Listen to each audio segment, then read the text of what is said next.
Bonsoir à tous, bonsoir à toutes. Ce tuto arrive un peu plus vite. J'aimerais conclure assez rapidement la formation montage. Dans Resolve, il ne reste que 2 tutos. Je vous détaille tout ça dans le prochain qui sera la suite logique de celui-ci. J'ai préféré le scinder en 2 pour qu'il ne soit pas trop long. Alors, on va commencer à s'intéresser aux effets dans DaVinci Resolve. Aux effets, je précise, basiques, aux effets que les monteurs en général utilisent. Je ne vais pas commencer à vous faire des incrustations 3D style Michael Bay Transformers. Hein. Voilà, donc les effets habituels que les monteurs utilisent. En premier lieu, nous allons parler des transitions. Alors, les transitions. Supposez par exemple, un premier cas typique, que votre film commence. Il ne commence pas comme ça avec l'image, pac, qui arrive d'un seul coup. Hein, tout du moins, dans la majorité des films, c'est pas comme ça. Bon, évidemment, on peut quand même trouver des exemples qui fonctionnent comme ça. En général, c'est là qu'on utilise des fondus. Les fondus, c'est une méthode qui va vous permettre donc de passer d'une image noire à progressivement votre image. C'est très utilisé en montage. Alors, une fonction que vous avez pour ça, je vais zoomer un peu au début de mon montage. Vous pouvez faire directement, sélectionner une coupe et faire clic droit, et vous pouvez faire par exemple ici Add 6, 12, 25 frame cross dissolve. Donc alors, on va faire ici un exemple pour qu'il soit assez visible. Je vais faire un 25, donc un fondu d'une seconde. Voilà, vous pouvez voir que nous avons une sorte de carré avec une croix, une diagonale qui s'est inscrite dans notre timeline. Et si vous regardez maintenant, notre image est noire. Et si je fais play, voilà, notre image arrive en 1 seconde à son opacité maximale. Je reparlerai de l'opacité, du compositing, des fusions entre images dans le prochain tuto. Alors, donc, ça, c'est une première méthode. Donc, vous avez également la possibilité, tout à fait, de le placer, je vais dézoomer un peu, de le placer entre 2 images. Par exemple, ici, si je me place entre ces 2 images, ça n'a pas de sens de le faire ici, mais c'est juste pour l'exemple, je vais sélectionner, regardez, cette fois-ci, je vais me positionner sur les 2 coupes, comme on le fait en mode trim. Je vais faire un clic droit et je vais faire Add 25 frames, 25 frames, Cross Dissolve. Vous pouvez voir que ce carré apparaît centré sur la coupe. Et ce que vous obtenez en fait ici, c'est ça. Voilà. Hein, donc vous obtenez en fait, vous voyez, l'image qui disparaît progressivement pour laisser place à la suivante. C'est ce qu'on appelle un fondu enchaîné. Alors par exemple, un film très connu, très célèbre, qui a utilisé le plus de fondus enchaînés en montage, c'est Citizen Kane, que vous connaissez peut-être. Si vous ne l'avez pas vu, c'est l'occasion de le voir. Je vous invite à le visionner. Voilà, donc allons maintenant un peu plus loin dans les transitions. En règle générale, les transitions ne se limitent pas au fondu, même si le fondu, c'est celui qu'on utilise le plus souvent. On peut trouver d'autres types de transitions qui sont un peu plus graphiques, qui sont un peu plus personnalisables. Et donc pour cela, on va aller, c'est le moment d'ouvrir, ici en haut à gauche, l'Effect Library. Et la première chose que vous trouvez, c'est ici donc Audio Transition, Video Transition. Alors, les transitions audio, je vous en ai parlé dans le tuto précédent, ce sont les crossfades, 0, plus 3, moins 3 dB. Celles que vous avez juste en dessous, ce sont les transitions vidéo. Alors, dissolve, ce sont les fondus. Dissolve, fondu en anglais. Et donc, vous pouvez voir ici que j'ai un petit rectangle rouge qui m'indique que par défaut, ce que j'ai appliqué comme transition, que vous venez de voir là avec le clic droit, c'est le cross dissolve. Par défaut, le cross dissolve est la transition qui est appliquée, donc, par défaut, à savoir dès que vous allez la sélectionner dans le clic droit.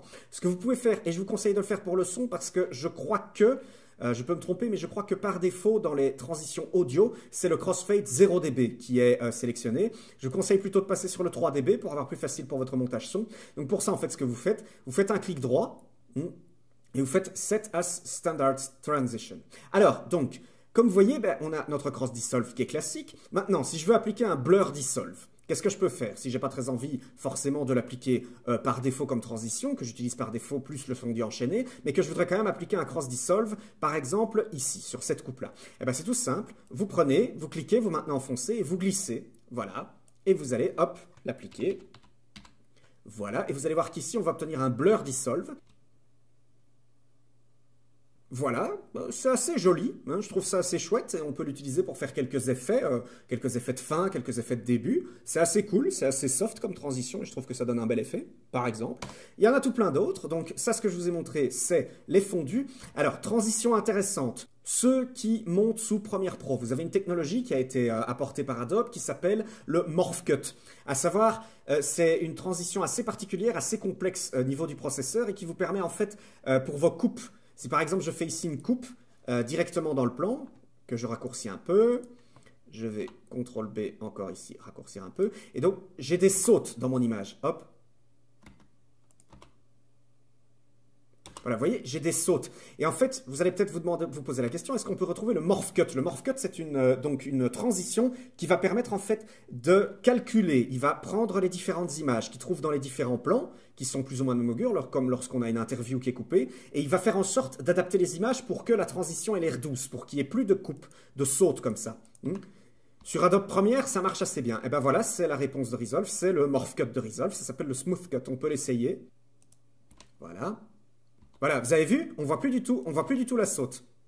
On voit plus du tout la saute. Donc ça, c'est vraiment, vraiment pas mal du tout. Surtout dans le cas où vous faites des montages d'interview, que vous devez couper dans l'interview. Donc pour éviter de voir la saute d'image, vous pouvez utiliser le smooth cut. Ça fonctionne très bien. Voilà, merci Adobe d'ailleurs d'avoir intégré cette technologie aujourd'hui dans nos softs de montage.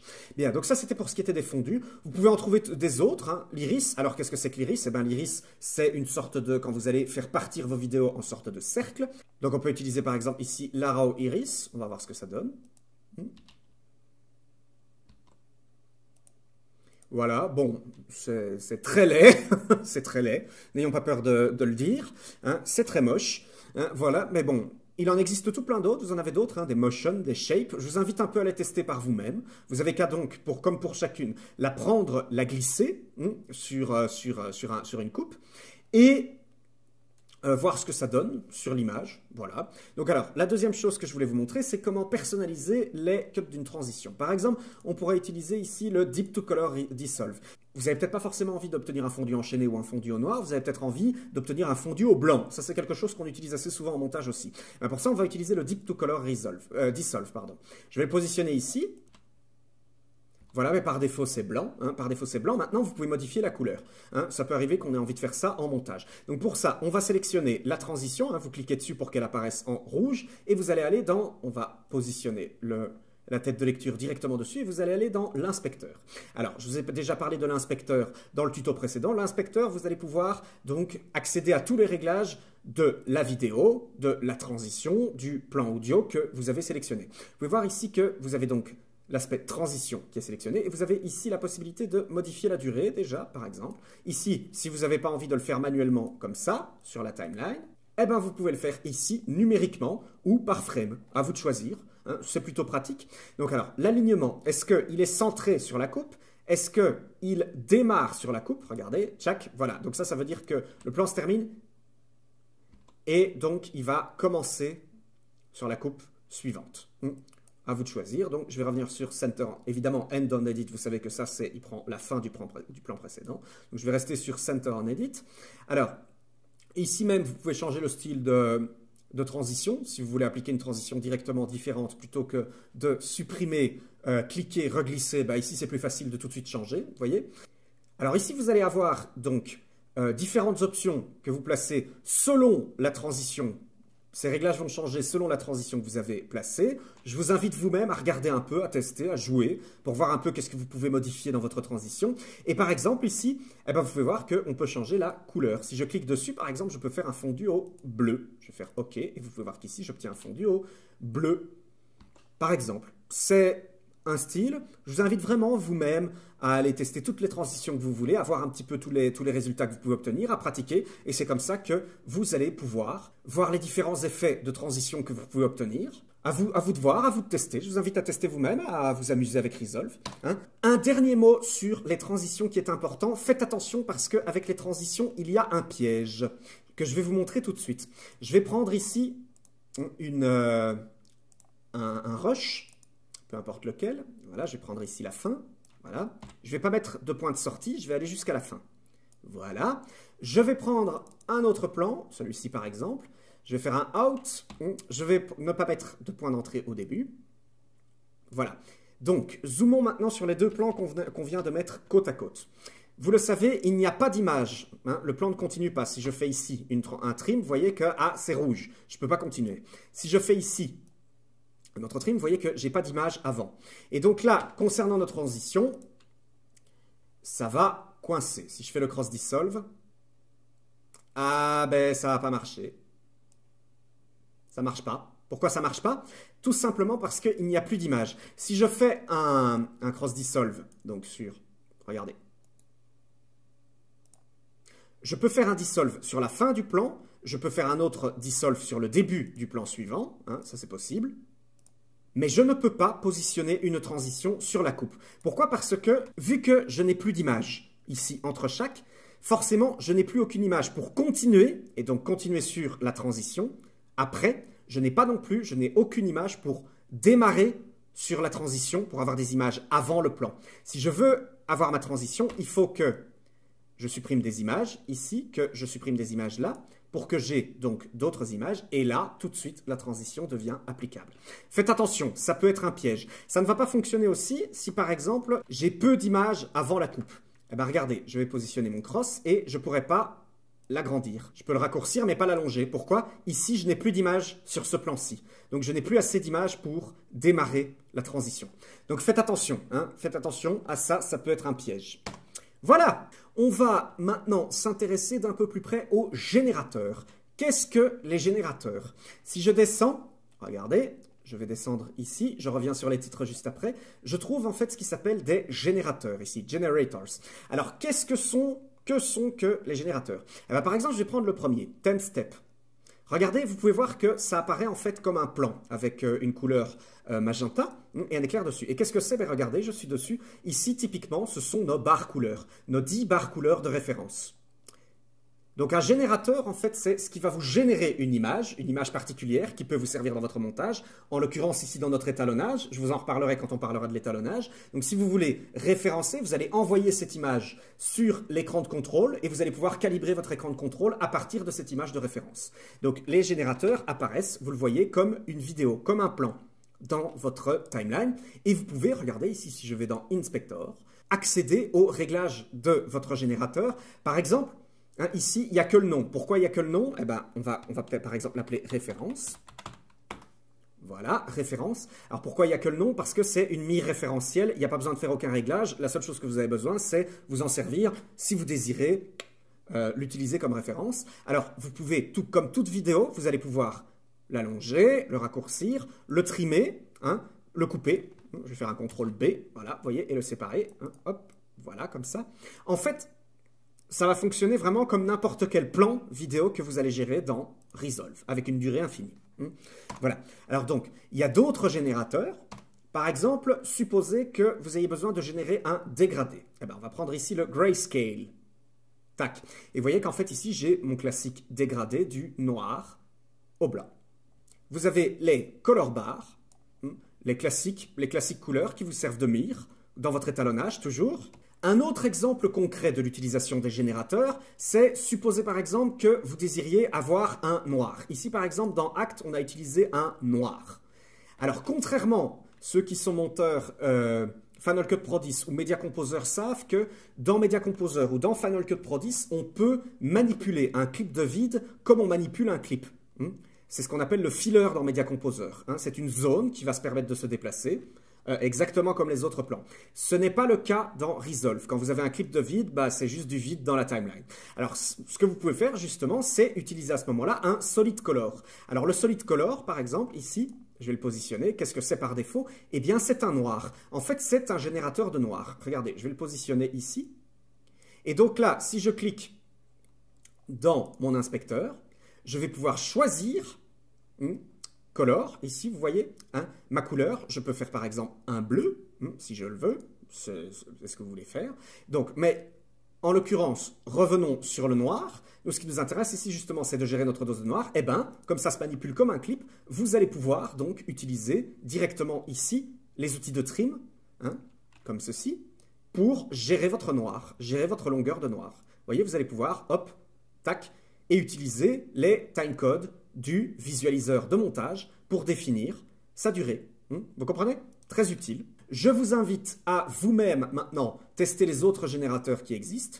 Et maintenant, le dernier point dont je voulais parler, c'est évidemment le titrage. Quand vous montez un film, que ce soit un court-métrage, que ce soit un reportage, il n'est pas rare d'utiliser le titrage. Le titrage pour donner des informations textuelles à l'écran. Indiquer par exemple tel acteur, indiquer le titre du film, hein, c'est pas rare. Pour ça donc, on va remonter Voilà, et donc vous avez ici les titres. Les Fusion Titles, j'en parlerai pas ici. Je reviens dessus si vous voulez à votre demande. Donc par défaut, le titre que vous allez retrouver dans Resolve, c'est ce qu'on appelle le texte ici. Alors comment on va le prendre? On va le poser sur la timeline.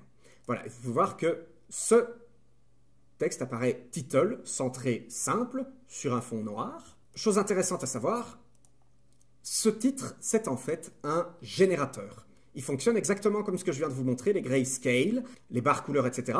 Il réagit exactement comme un plan. Vous allez pouvoir l'allonger, hop, le raccourcir, le couper, voilà, le séparer, etc. Donc en fait, fondamentalement, c'est un générateur. Ce n'est rien de plus qu'un générateur, si ce n'est que c'est un générateur de titres. Ce qui change, si maintenant je vais dans l'inspecteur, vous pouvez voir que maintenant, j'ai un onglet, plutôt que d'avoir simplement vidéo, j'ai un onglet texte.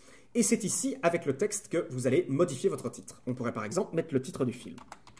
Acte. Voilà. Plusieurs options s'offrent à nous, des options de texte. Je vous invite un peu à les découvrir par vous-même. Par exemple, on peut changer la police. Voilà, c'est très laid. Par exemple. La couleur. On va mettre un vert bien criard. C'est très moche. Voilà, par exemple. Donc, la taille. Le tracking, donc l'écartement entre les caractères. Je vous invite à tester vous-même. Alors, ce qui est intéressant également, si vous désirez modifier, donc on a vu la taille, on peut aussi modifier la position. Par exemple ici. Voilà, je peux le mettre en haut, à droite. Ou la rotation, par exemple. Alors, ce qui est intéressant, c'est que vous pouvez le faire si jamais vous avez du mal à vous y repérer, ou vous trouvez ça un peu lent par les outils dans l'inspecteur. Ce que vous pouvez faire, c'est le faire directement sur l'image. Comment faire? Pour ça, regardez, vous avez une petite option ici. Par défaut, vous n'avez rien de coché. Si je clique, par exemple, j'ai 2-3 options dont je vais vous parler dans le prochain tuto. Ici, donc, vous pouvez utiliser Transform. Alors, avec l'option Transform, vous pouvez voir que on a une sorte de rectangle qui est apparu. Et ce rectangle, il va nous permettre de modifier la position, la taille, la déformation du titre, directement dans l'inspecteur. Par exemple, si je prends ici et que je clique, je maintiens enfoncé, je fais tourner, par exemple. C'est un exemple. Alors, pour avoir plus facile, ce qu'on peut faire, c'est dézoomer dans le visualiseur de montage. Pour ça, regardez. Par exemple, ici, je suis à 26%. Eh bien, je vais descendre à 12,5%. Voilà, et j'ai dézoomé. Vous pouvez zoomer ou dézoomer manuellement avec la molette de votre souris. Et là, en fait, ce que vous allez pouvoir faire, c'est avoir plus de place pour sélectionner les bords, par exemple, dézoomer, donc le mettre plus petit, agrandir, zoomer, ou bien, si je sélectionne et que je déplace, je vais pouvoir déplacer mon texte directement dans le visualiseur et le positionner, par exemple, ici. Si ça vous aide plus d'avoir une référence visuelle par rapport à vos outils. Très pratique, très pratique classique. Une fois que vous êtes satisfait, il vous suffit de recliquer pour décocher et vous pouvez revenir ici sur Fit pour remettre la taille du visualiseur à la taille de la fenêtre. Voilà. Donc, on va revenir sur l'inspecteur. Avant d'aborder les 3 fonctions que vous avez ici, le drop shadow, le stroke, le background, j'aimerais vous montrer une petite fonction, un principe de base. Supposez par exemple que vous ayez envie, je vais revenir ici, comme on l'a fait par exemple, ici.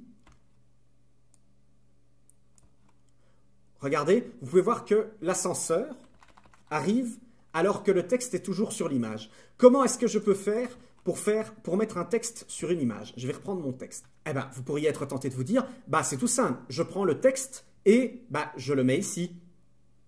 Eh bien non. Pourquoi est-ce que quand je le mets ici, j'ai toujours un fond noir? Je vous rappelle que ce texte est un générateur. Il fonctionne exactement comme un plan. Si je le sélectionne, que je le glisse dans ma timeline sur les plans, qu'est-ce que j'ai fait? J'ai écrasé mon plan, exactement comme je le ferais avec n'importe quel plan que je prendrais, glisserais sur le plan précédent. Donc du coup, comment faire? Eh bien, c'est tout simple. Il faut le mettre sur la piste du dessus. Regardez, voilà. Là, mon titre apparaît sur l'image du dessous. Alors, pourquoi? La question, c'est pourquoi. C'est important, c'est une notion fondamentale. Je vous ai déjà expliqué qu'en montage, la hiérarchie dans les logiciels de montage, c'est image du dessus prime toujours sur celle du dessous. Si vous avez donc sur votre timeline une image tout au-dessus et que vous avez 15 images en dessous, c'est toujours celle du dessus qui va apparaître.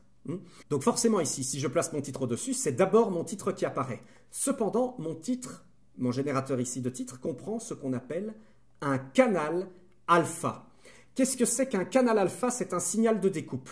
En fait, mon titre a une information qui dit que le texte en lui est opaque. C'est-à-dire que cette zone de l'image-là, c'est en l'occurrence du blanc, c'est un générateur de blanc. Cette zone-là, eh bien, on la voit. Elle est opaque, elle ne laisse pas passer la lumière du dessous.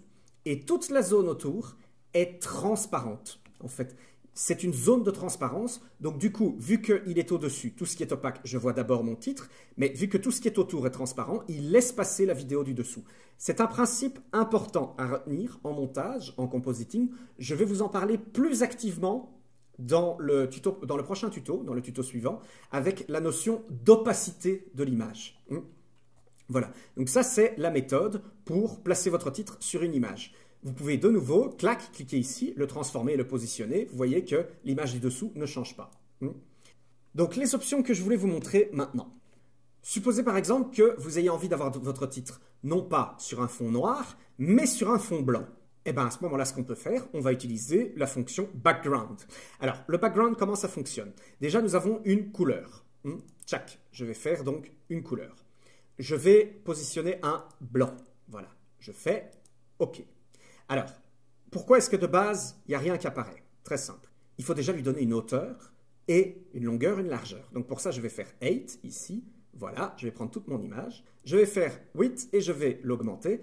Alors, pourquoi est-ce qu'il apparaît maintenant translucide et pas transparent? Tout simplement parce qu'il faut que je mette mon réglage opacité à maximum. Voilà. Et là, donc, mon titre apparaît sur un fond blanc. Mais par contre, il y a un problème. Ben oui, forcément. Pourquoi est-ce qu'il n'apparaît plus du tout? Vous l'avez deviné. C'est parce que mon titre est blanc. Mon titre est blanc, donc forcément, sur un fond blanc, on ne le voit pas. Donc ce qu'on peut faire ici, c'est aller dans Couleur et faire un titre noir, par exemple. Mais il existe une autre fonction, une fonction que je voudrais vous montrer.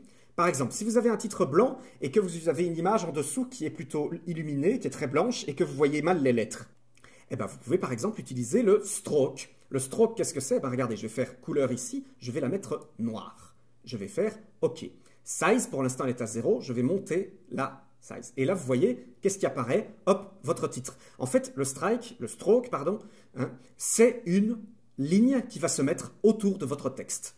Cette ligne va vous permettre justement de définir des contours et ça va vous permettre de mieux voir votre texte dans le cadre où vous avez un arrière-plan qui est un peu illuminé et que la couleur blanche ne se voit pas. Par exemple, c'est les strokes. Vous pouvez utiliser également le drop shadow. Le drop shadow, qu'est-ce que c'est? Eh bien, on va déjà augmenter ici le rayon de l'ombre portée.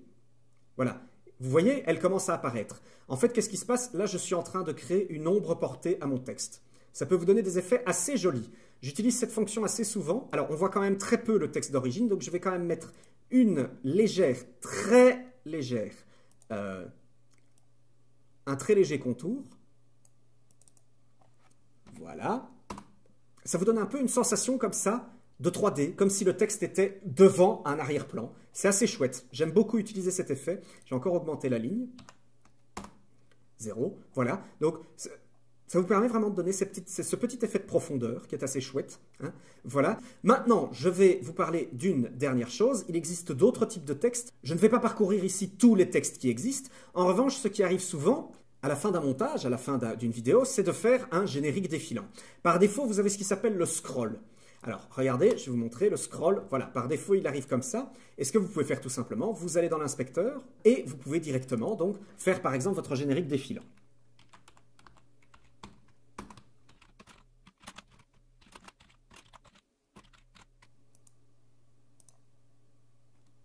Voilà, j'ai modifié la police, c'est très moche, par exemple.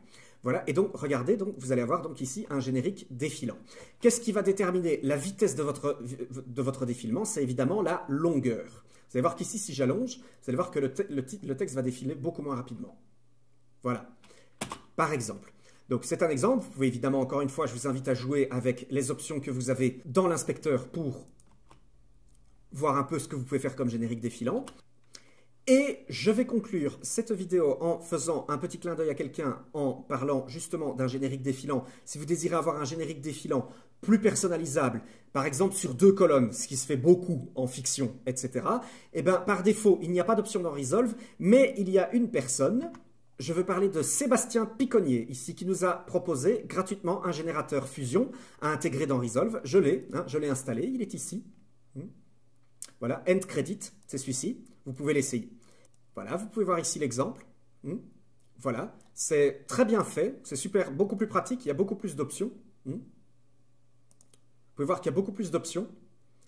Et la possibilité notamment de le faire sur 2 lignes, ce qu'on n'a pas. Donc, pour pouvoir l'utiliser et le télécharger, je vous renvoie, voilà la fiche, sur le générique de Sébastien Piconnier, qui a fait ce générateur Resolve. Donc, vous pouvez l'installer vous-même, allez le télécharger et l'installer vous-même avec le lien dans la description de sa vidéo. Il vous explique aussi comment l'installer, etc. C'est un template Fusion, en fait. Donc, je vous invite à voir sa vidéo pour savoir comment l'utiliser.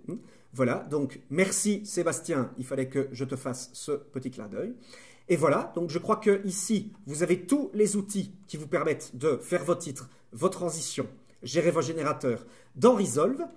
Eh bien, ce sera tout. Et je vous dis à très bientôt sur Corvans Prod.